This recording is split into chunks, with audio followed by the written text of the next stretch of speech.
Welcome back, e-commerce entrepreneurs. I know a lot of you at some point consider selling your brand, and this is exactly what it is about.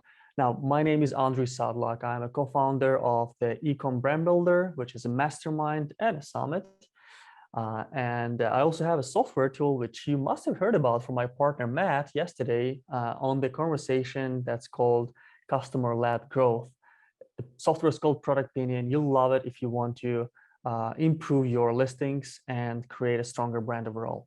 And what's more important for this conversation is I have sold my first e-commerce brand, mostly Amazon-based brand recently. So I have some experience with this, but there's always something new and there's a lot to learn. Like it's a whole different beast than just selling on Amazon or across multiple channels.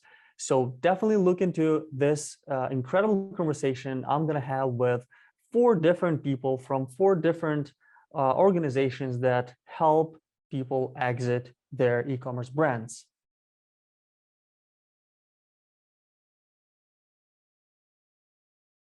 Yeah, and I'd like everyone to start from a quick intro. Please introduce yourself, start with your name, what you do, your unique angle in the acquisition space, and let's begin with Greg from Empire Flippers.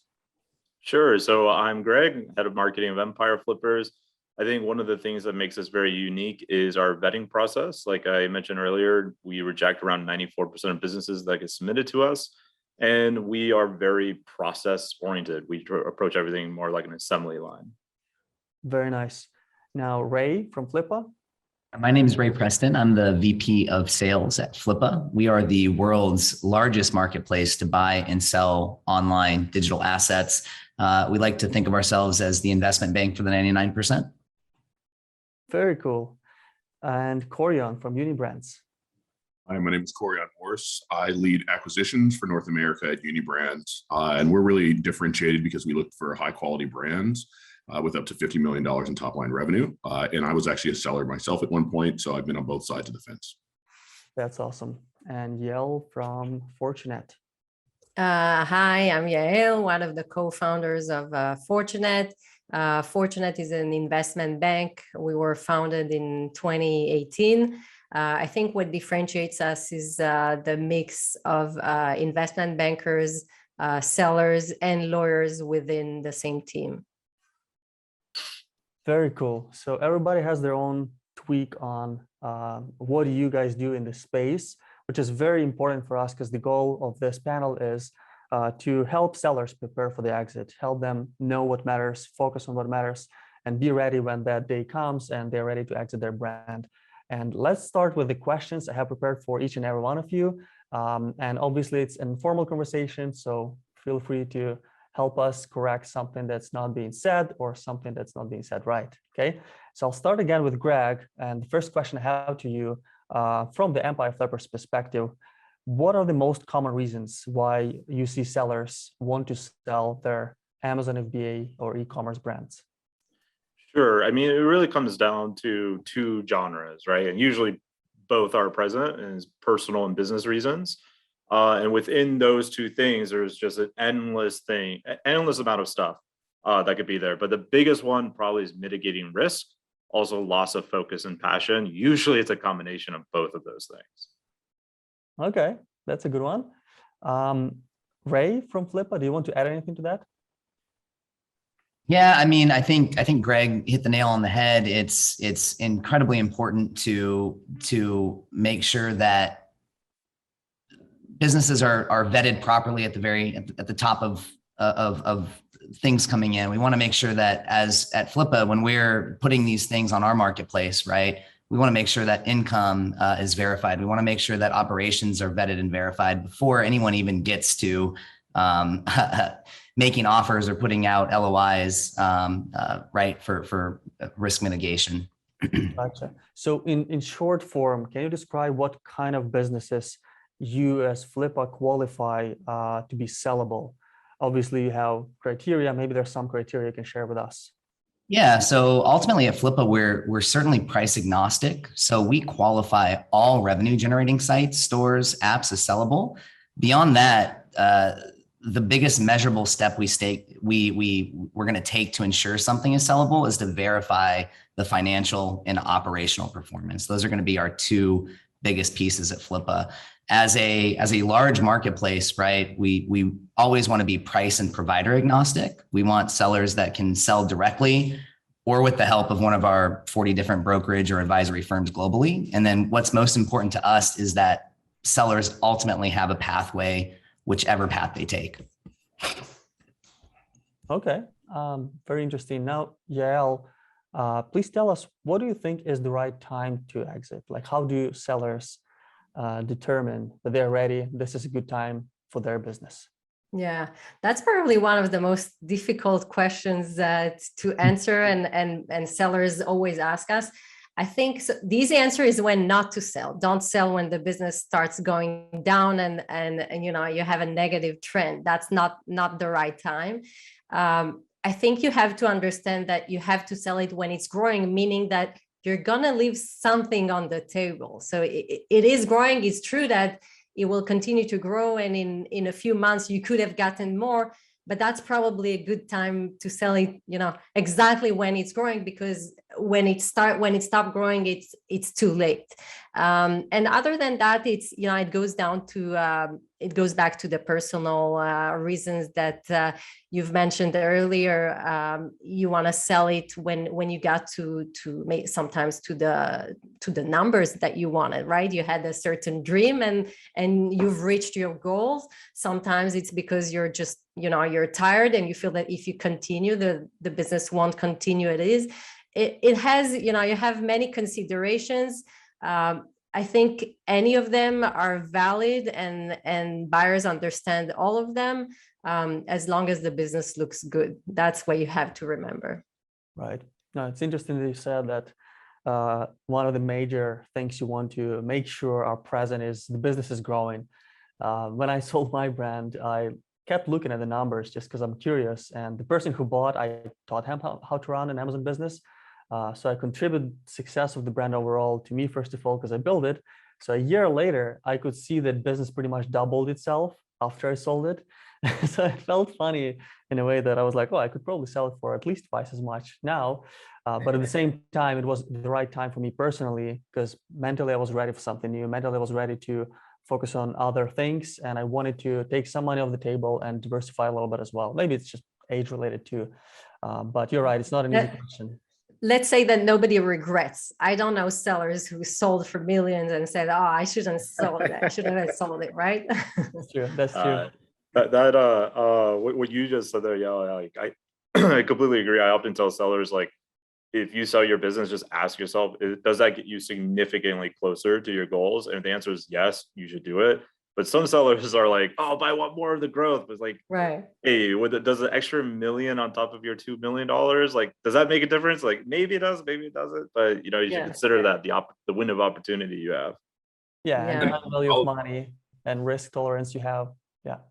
Absolutely. And I'll just kind of jump in and add, from the buy side, I think we're getting increasingly sophisticated. And so there's ways to structure the transactions that allow you to capture some of that value later on down the road. I think that's something that we've really been proud about, that we've done at Unibrands. So there's definitely an appetite for figuring out something that allows you to capture some of that upside later on.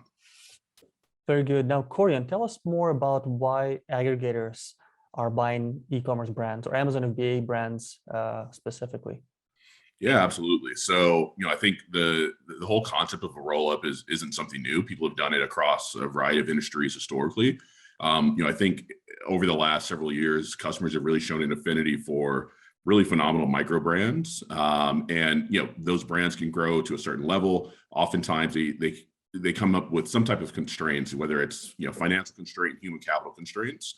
And so they struggle to grow. Having owned an Amazon brand myself, Amazon's a little bit of a challenging marketplace where you don't necessarily own the customers; it's Amazon that owns the customers. And so there's a really significant opportunity on the end of an aggregator to go out to consolidate a bunch of brands, consolidate operations on the back end, and scale those brands in a really meaningful way. So I think eventually you'll see more aggregators move into be more diversified into D2C, omnichannel.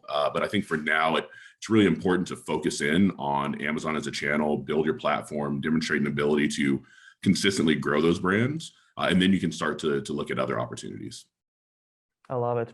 Now, Ray, what do you think is the most common characteristic of all the businesses that remain listed on Flippa for way too long or end up being sold for other conditions that the sellers expect? Yeah, great question. And for us, it comes down to price and performance, right? So at Flippa, we've been doing this a long time. So we believe that we've got some of the richest pricing data globally, right? And we make this available to our sellers, and we certainly advise, but we don't dictate price. So if a seller is trying to list some business at an 8 or 9x multiple, we're going to tell them, hey, traditionally, and in this climate, these businesses, this particular business is maybe a 3.5 or 4x. But if they want to list it at 8x, it's probably not going to sell at that rate. And then to the point that Yael made earlier, right? If it's declining, it's certainly going to impact the probability of sale. Can a declining asset sell? Yes, absolutely it can, but at a multiple that makes sense for an asset that might be declining. The other piece is the growth prospects. So for smaller business where it's about like passive income, but for bigger businesses, the prospects for growth are significant.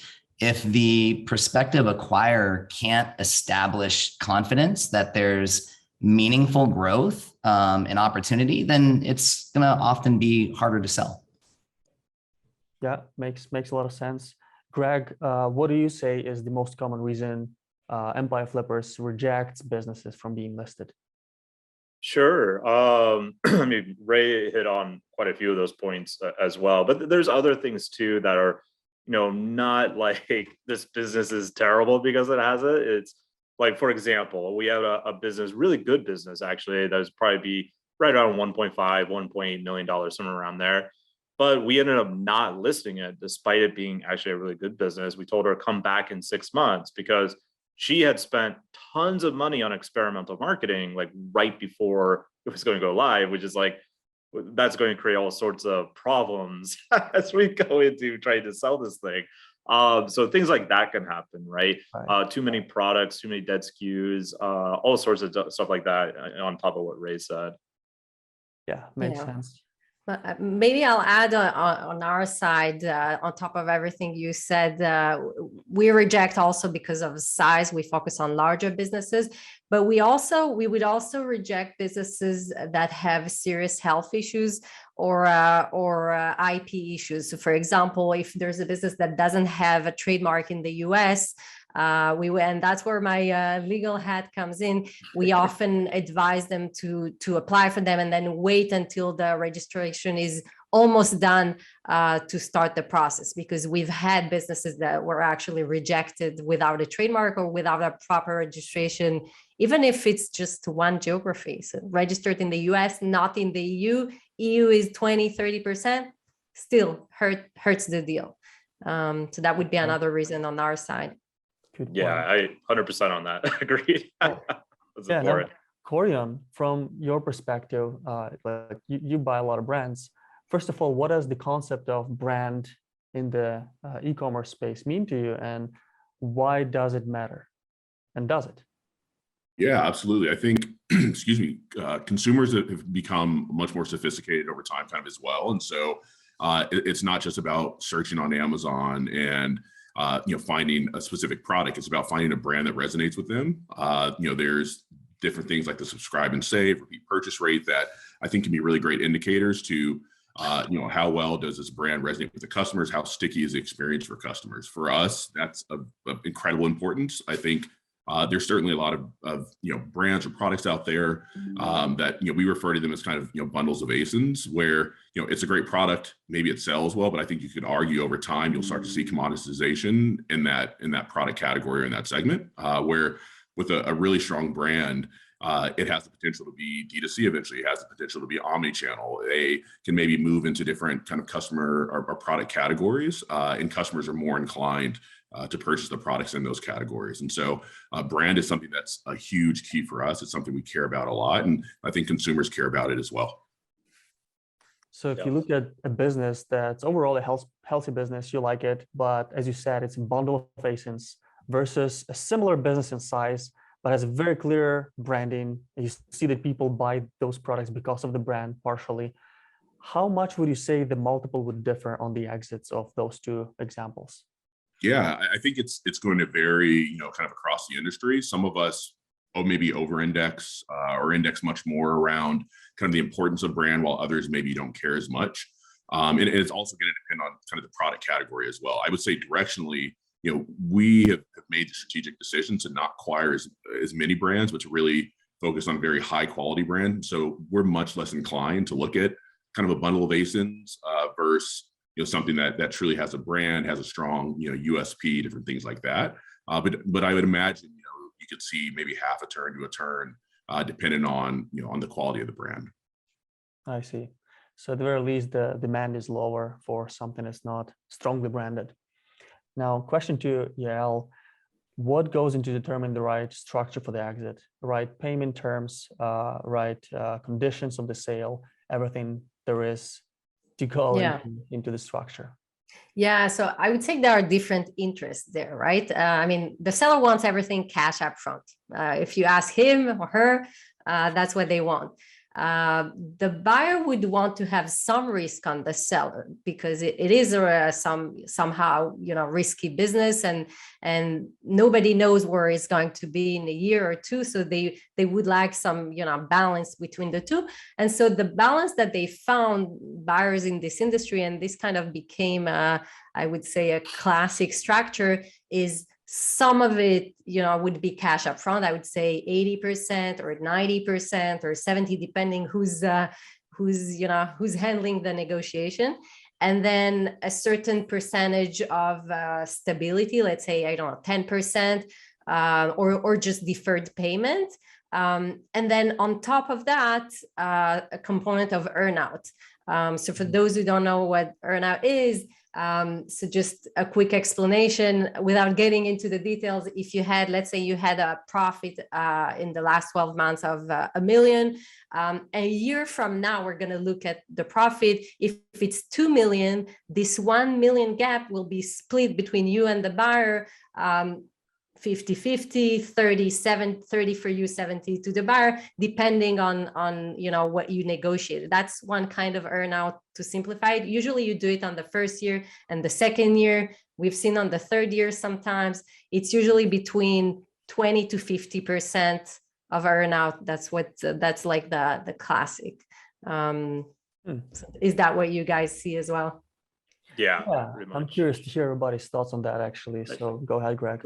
We see the same thing, stability, earnout, exactly what you said. The one thing I would always like to tell sellers to be careful on, it's not like this happens super often, but it can happen, is where, an aggregator or a buyer of a 7-figure business, they tend to be a lot more savvy when it comes to the M&A process than, say, the seller, because it's a highlight event, versus the buyer. They're doing this sometimes multiple times per week, depending on where they're at in their acquisition. So we've seen things where earnout, like, oh, this looks fantastic to the seller's eyes, but to our eyes, like, wait a second, this business is not gonna get this earnout. Like, and it sometimes is a tool that people will use to, like, this looks great for the seller, but they know this business will not do it, and so the buyer's doing that as a way to not pay to that seller. So that's something you have to be careful on. It's very rare, but it can happen, and that's like one of those weird red flags that can pop up if a seller doesn't have someone, whether someone like a Union Brands or someone else who is actually there helping them, advising them on the situation. That can be a very difficult conversation later on when the earnout payment comes due. So that's something to watch out for on these deal structures. Yeah, good one. Ray, anything to add there?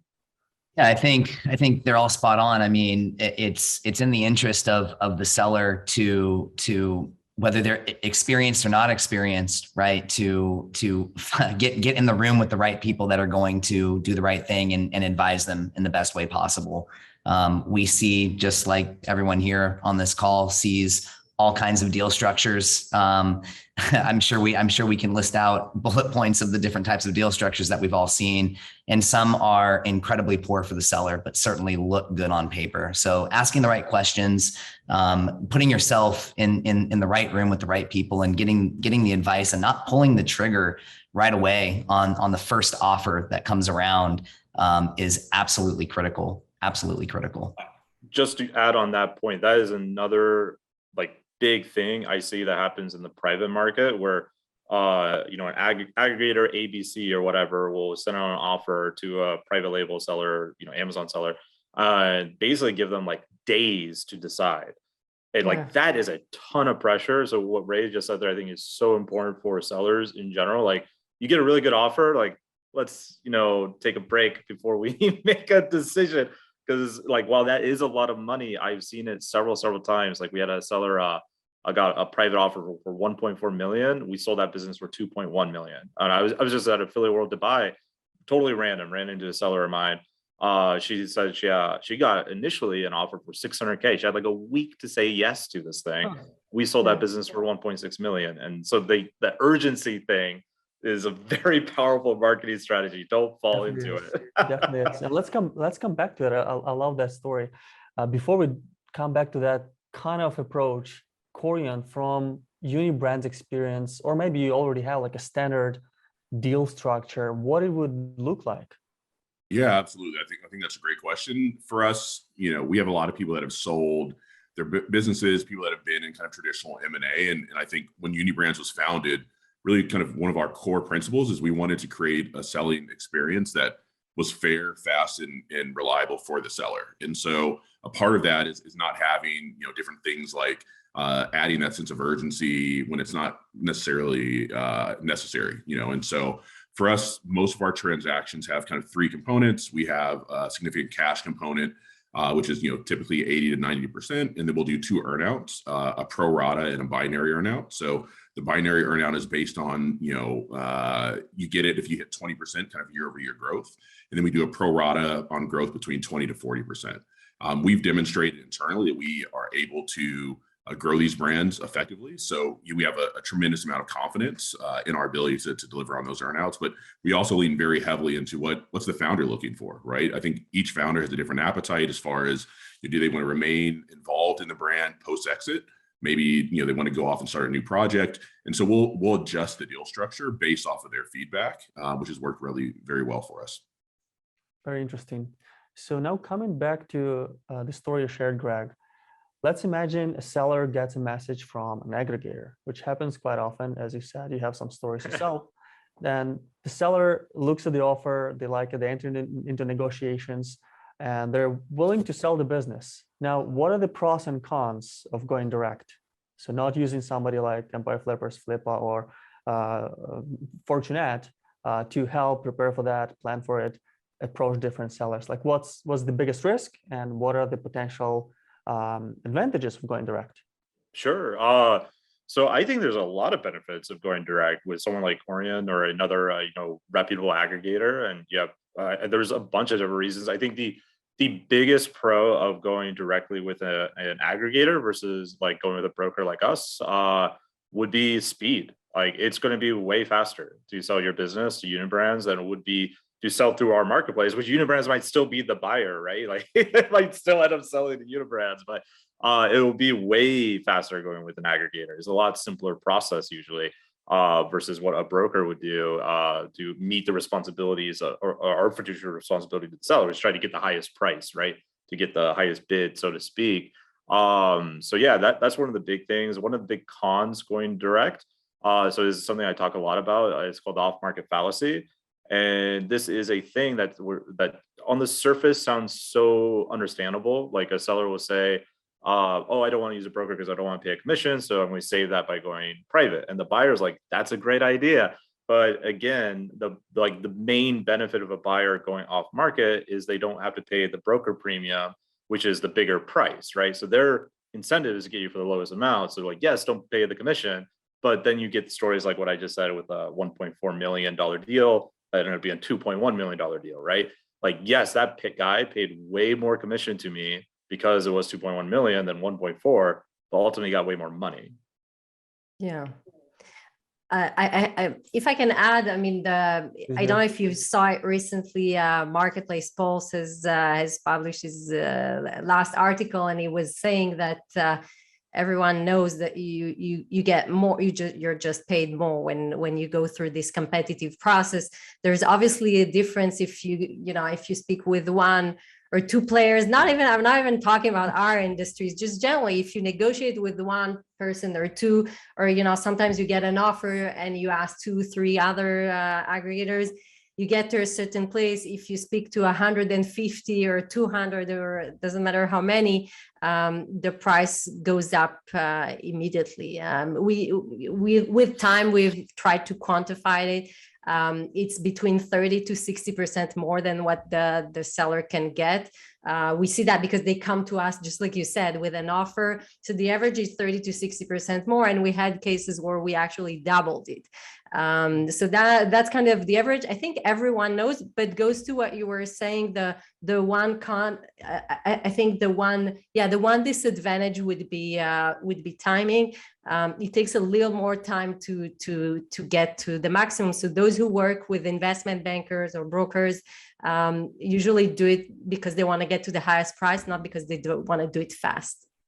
Yeah, it's really analogous to the real estate market, right? People can list their house direct, and to Yael's point and Gregory's point, the people that are sitting here on this call, the respective companies that we work for, have the largest buyer pools in the world that we can reach out to, right? That somebody trying to sell direct just doesn't necessarily have. Can they sell their business for what it's worth and get the money that they want? Absolutely. Of course they can. And they can certainly save on their brokerage fees. And some of the folks that have bought and sold 2, 3, 4, 5 businesses, they certainly do that, right? They know it now. But for those first time sellers, they certainly can benefit from working with the folks here on this call. Yeah,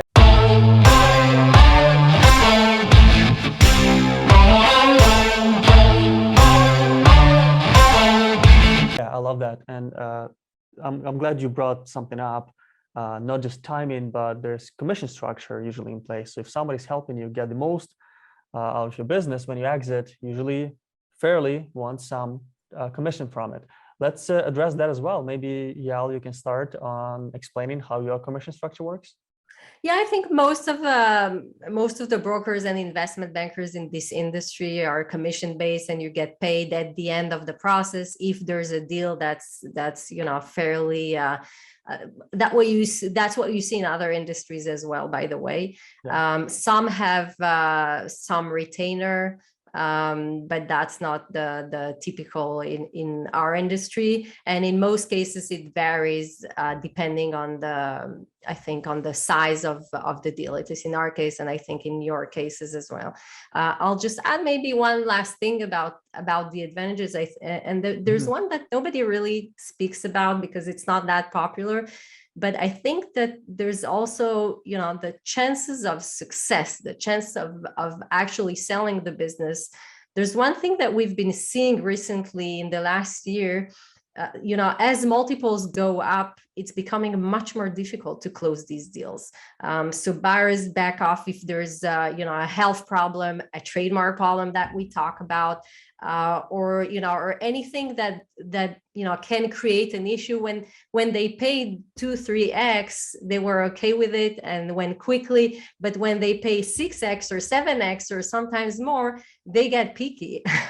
So you want to have a team that will increase the chances of success. So what we do at Fortinet, for example, is before we start the process, we do a kind of pre-due diligence. We go through all the topics that are the core thing that buyers go through, and we make sure everything is fine. And if not, we won't even start the process. We'll fix those, we'll work on those, and then go to market. So one of the main advantages, I read that only 30% of the deals that are listed are actually sold. One of the main advantages to actually be sold, increase your chances. No, fair enough. Corey, and I see that you definitely have something to add to this. Yeah, no, I think, everybody makes great points. I think for Unibrand, we're kind of indifferent on whether you come directly to us or whether you go through a broker. We have great relationships with everybody on this call. I think we've acquired or certainly had conversations with assets from everybody on this call. So there's benefits, I think, either way. For us, like Fortunate has phenomenal SIMs, right? And so we know that when we see an asset that comes from them, it's well prepared. Whereas when we have an asset that comes to us directly, it maybe takes a little bit more hold handing on our side to get them to the point where they need to be and kind of educating them. That's not necessarily something that we're opposed to doing. I think, when it comes to multiples though, for us, our view is we're going to pay a fair price on the asset, kind of regardless of where that comes from, right? So whether that's something that comes from a broker or whether that comes directly to our through our, maybe an inbound outreach, we're going to pay a fair multiple for that brand. I think where it starts to differ is kind of the competitive dynamics after that initial offer is made, right? So obviously, if you have a broker, they can, bid 3 or 4 different aggregators against each other. They can pull a strategic in, and so there's definitely benefits. I think for both. One thing I think that often gets overlooked with going direct is you really can get a good feel for who's going to be operating your business, right? I think again, sellers have different appetites. Some people are looking for the highest multiple, and that's a great thing. But I also think there's sellers that, maybe they're interested in joining the team that acquires their brand, right? Or maybe they're interested in joining the aggregator space or something like that. And so I think you have an opportunity to get to know the acquirer of your business much more intimately when you go direct, which is something that's worked, again, really very well for us. Yeah, very fair. Now, Corey, one follow-up question to that. In what cases would you say it doesn't make sense for sellers to use brokerage? Yeah, I think, a few people touched on this a little bit earlier, right? If you've been through several exits before, or if you come from maybe an investment banking or kind of a finance background, you have confidence in building out a P&L. You have confidence in navigating, negotiating, and kind of having these discussions. It doesn't necessarily make sense, right? I think there's some sellers out there that are a little bit more sophisticated. We've certainly done several deals that way, and it's worked well. I think, if time is something that's kind of consideration for you as well, we do have the ability to move very quickly. So we have a few stories for brands that we own that we had a first call in a week and had an offer to them by the end of the week. Now that's not our standard kind of process. We really do a tremendous amount of kind of pre-LOI due diligence. But if there's a hot opportunity, we have the ability to move very quickly. And so I think if time is a consideration, if you've kind of been down the path before, it maybe doesn't make the most sense. Gotcha. Now, I want everybody to listen to this question, and obviously we can come back to the previous conversation when it fits the new discussion, but I think this is very important for sellers. What do you see very often? So a common low-hanging fruit for Amazon sellers or maybe multi-channel brands that are being listed that could easily be fixed and would increase multiples big time because business ultimately becomes way more valuable that way. What is that low-hanging fruit that you often see? Let's start with Greg. Yeah, so what is the low-hanging fruit to increase the valuation? Pretty much. Sorry, I actually pressed the hand raise thing to try to get rid of it, and I pressed the wrong emoji. So just making sure I understood the question. Oh, good. Now you're speaking. Cool. So when it comes to the low-hanging fruit to increase the valuation, I think one of the best things is it's a mixture of things. Like I've heard one aggregator say it really, really well. I forget which aggregator it was, but that running an Amazon FBA business is like an optimization through 1,000 different cuts. So like there's all these different things, right? So if I'm shipping products and I'm selling a business and say I'm shipping those products via air, well, there is an obvious benefit of switching that over to say, shipping by sea, right? Mm-hmm. Things like that. Unoptimized PPC, I think is a big one. And I think one of the biggest ones, and I don't hear a lot of people talk about this, but to me, it is such a no-brainer, is conversion rate optimization and price optimization. I feel like most entrepreneurs way undersell. And if they ever do test like, all right, let's try to raise these prices, they do it like once. And the market changes. The market is always different, right? So like it's worthwhile to probably test pricing like at least twice a year. I would recommend, and not the highest price is always the best price. There's usually like some price between minimum and high that's like right in the middle that creates the most velocity of sales and the most profit margin. I just never see someone talk about that stuff, as well as the actual copy on the listing page. You might as well improve the CRO on there to traffic you're already getting. And those tests aren't ridiculously hard to do, in my view. No, you're so right. And we have other sessions about those things, visuals, copy. And you're right, pricing testing is critical. And I definitely recommend sellers to come back to it from time to time. Maybe have a system when you test things, because some products are also seasonal. Like I know for the brand I sold, November, December, I was selling for way more than the rest of the year. Like December would be like probably 40% higher price, which is fair in my space, but not for everybody. Right. Yeah, definitely something you want to split test big time. What are your thoughts on this, Ray? On the low-hanging fruit to increase your valuation? Another piece that we run into often is there'll be what looks like a fantastic business, but we find that the majority of their traffic is coming through paid, right? They're spending all of their time, money, and effort on paid. And yeah, they might have a good ROAS, right? They might be doing well. Their organic, the organic nature of their business is just not good.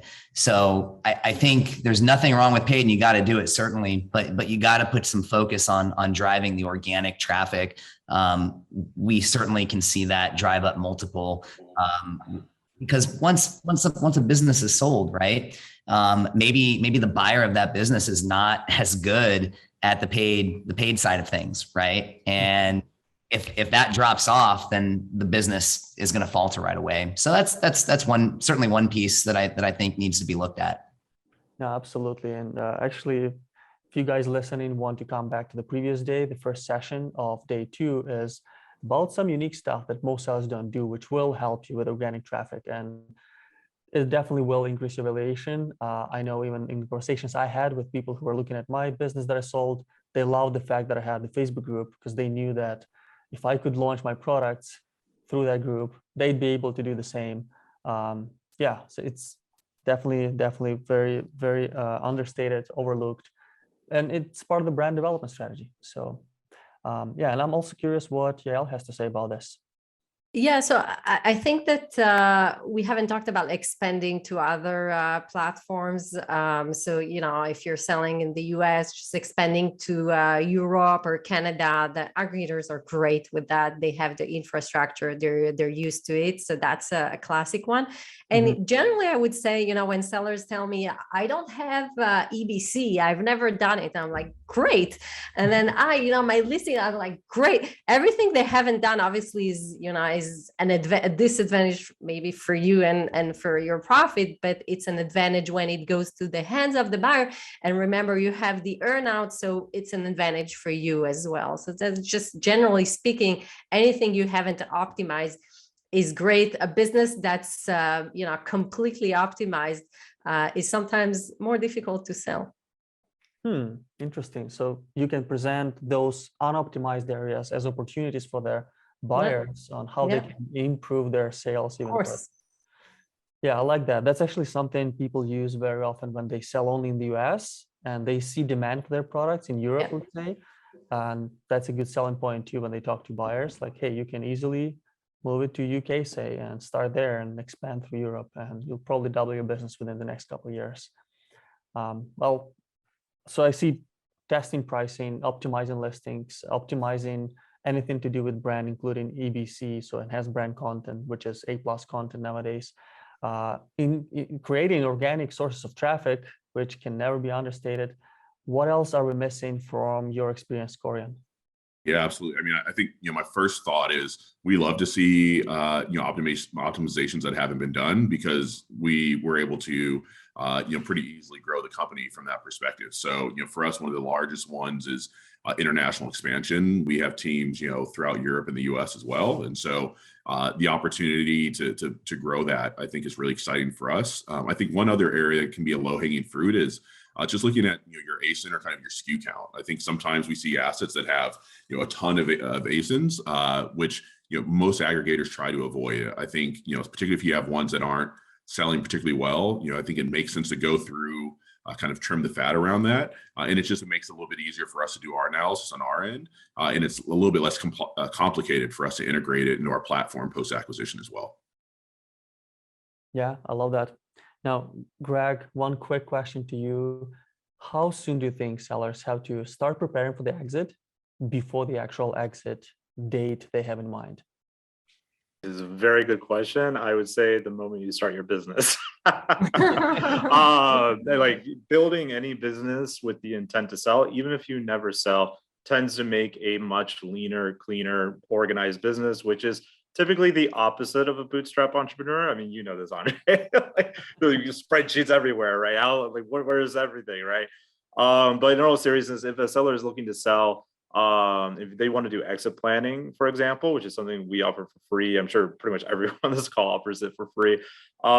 Typically 18 months is a good runway, especially if you have a bigger business. And the reason why I say that is because you have a long enough time to still make significant changes to the business, normalize any kind of experimentation you're doing, and also reap the benefits of that increased revenue that is going to give you the big multiple bumps. Because as you get closer and closer to the day of actually trying to sell the business, you want to become more and more almost like managing the ship rather than growing it, right?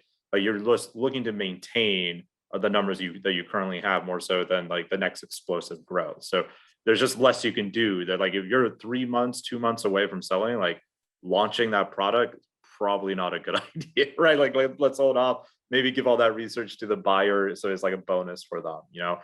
Focus more on updating SOPs and stuff like that as you get closer to the days of the sale. Yeah, I love that advice. Are we all in agreement with the timeline?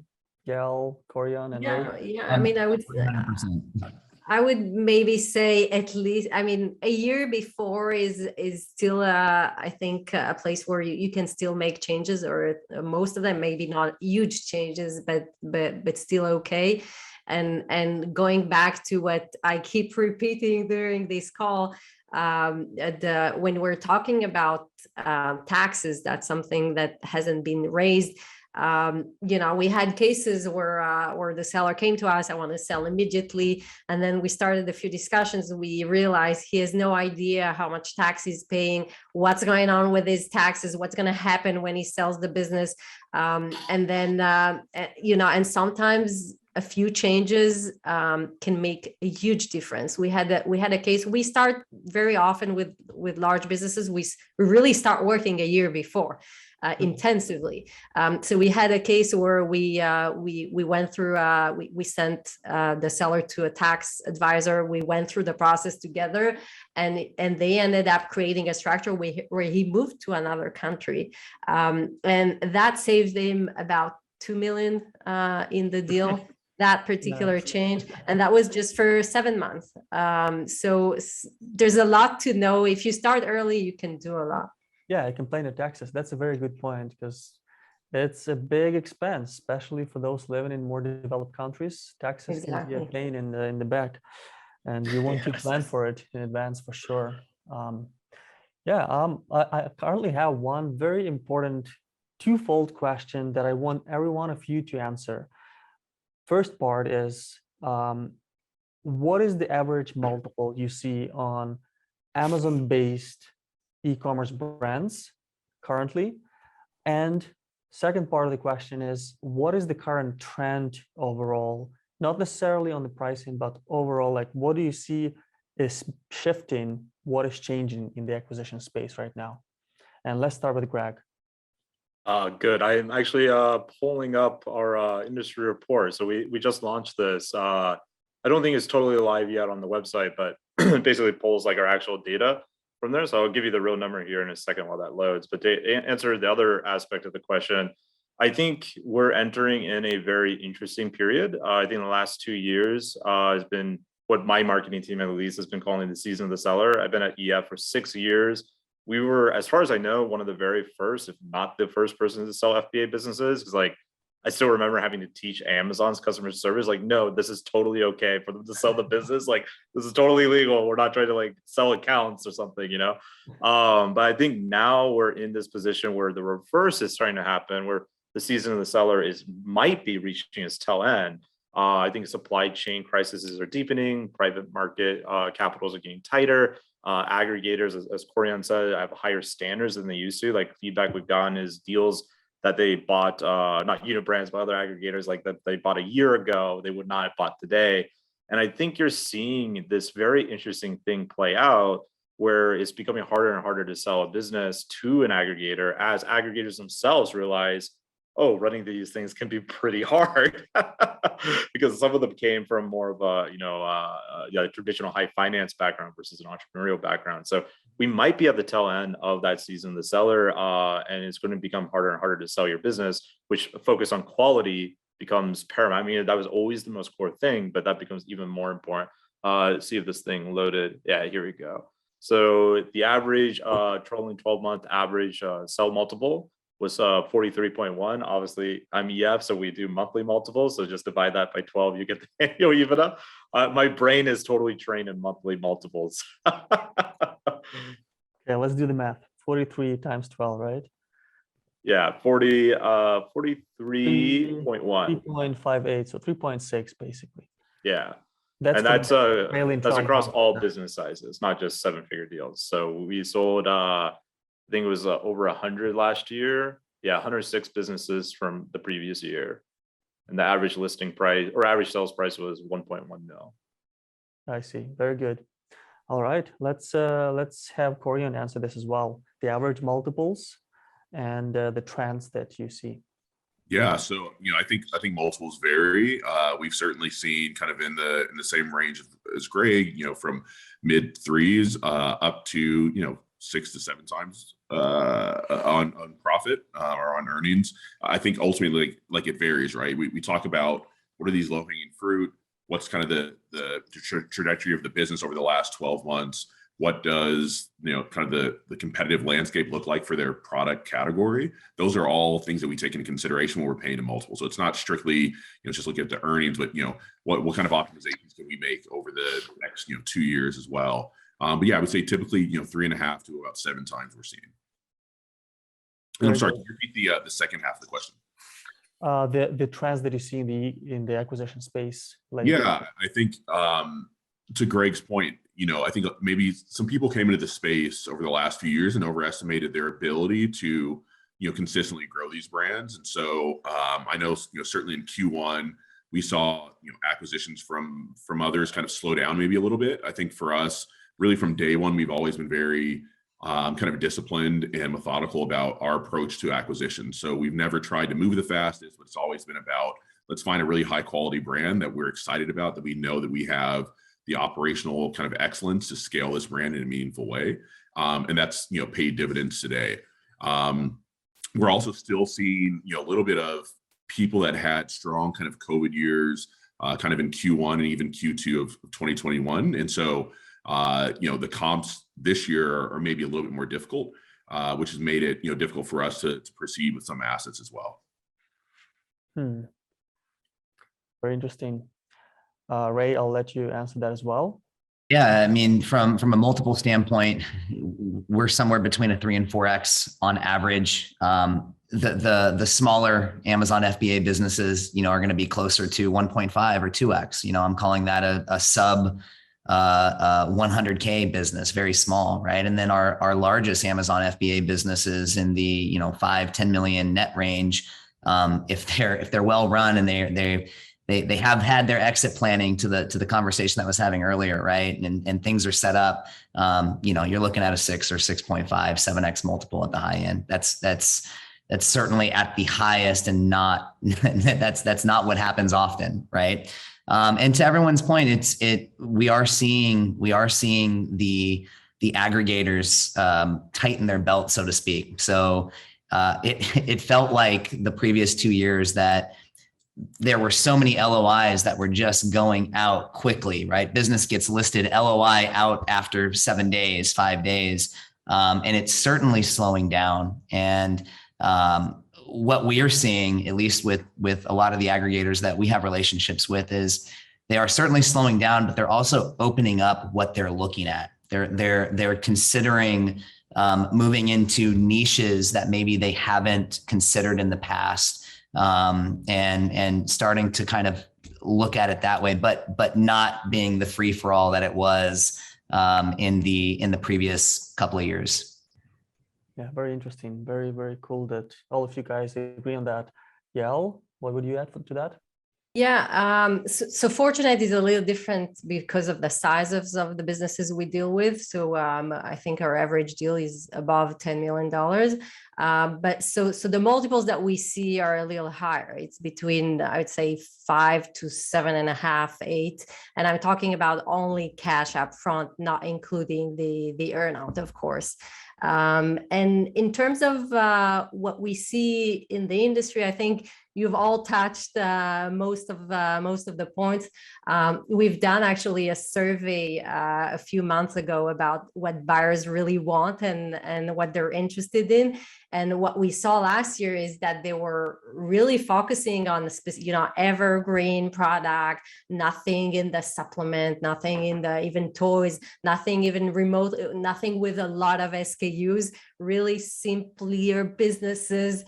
And now they're becoming more sophisticated. They are looking at supplements. They are looking at other businesses.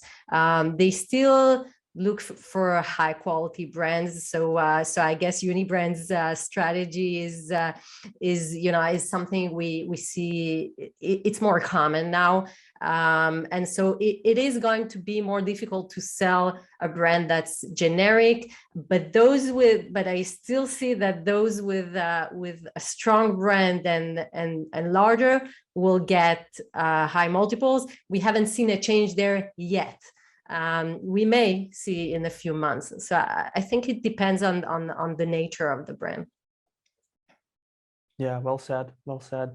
Now I want everyone to share their final words on some practical advice, ideally something Amazon sellers can do today. Someone's listening right now can start on it like immediately and get their own bowling for something that will pay off big time when they're ready to list their business for sale and exit.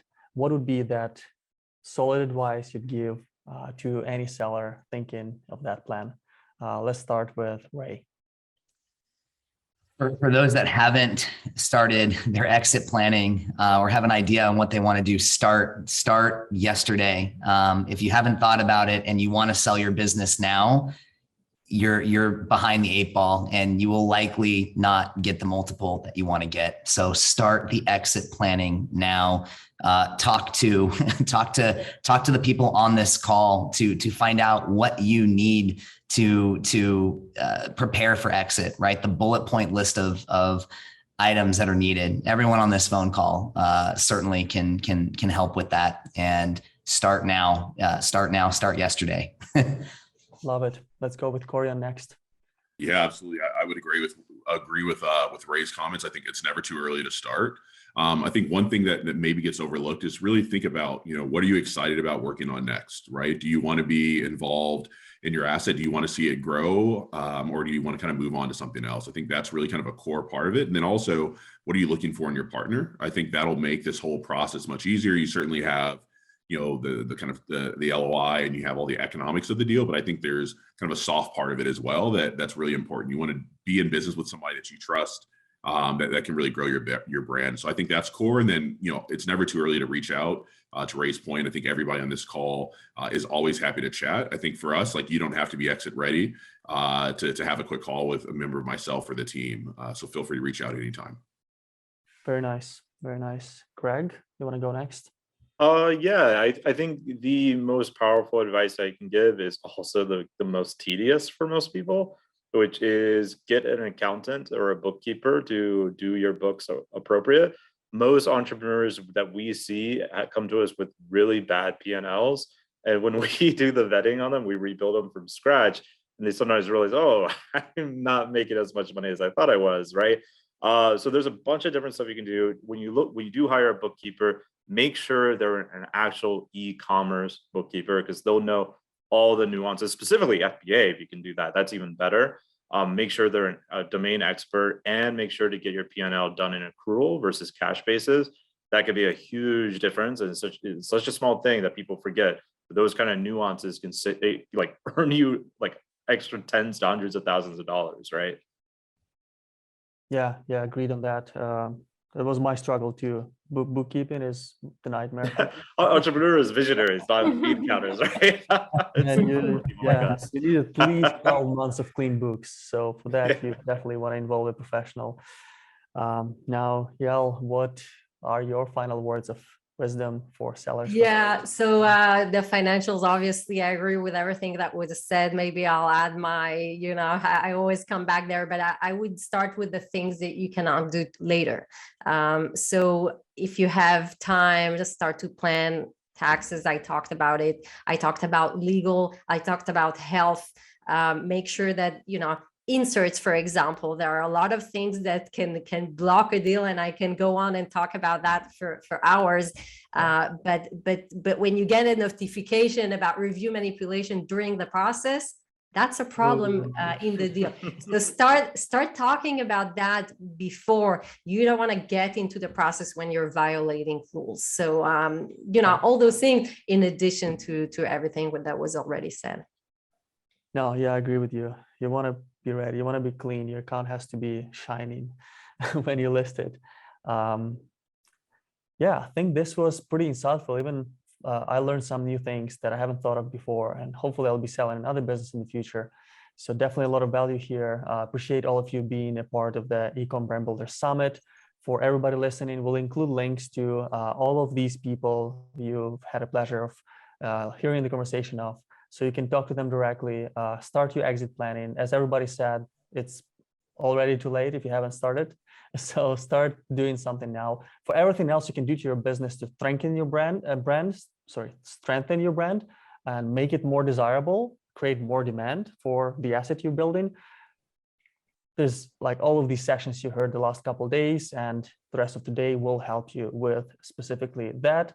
If you want to get the recordings, you can still buy the All Access Pass, which will allow you to watch all of this later. Again, thank you so much to everybody who's participated, to all of these amazing, bright minds in the acquisition space. We appreciate you. We want to help us create more strong brands that are valued at a lot of money, so more people get the financial freedom. Thank you. Thank you very much. Thank you.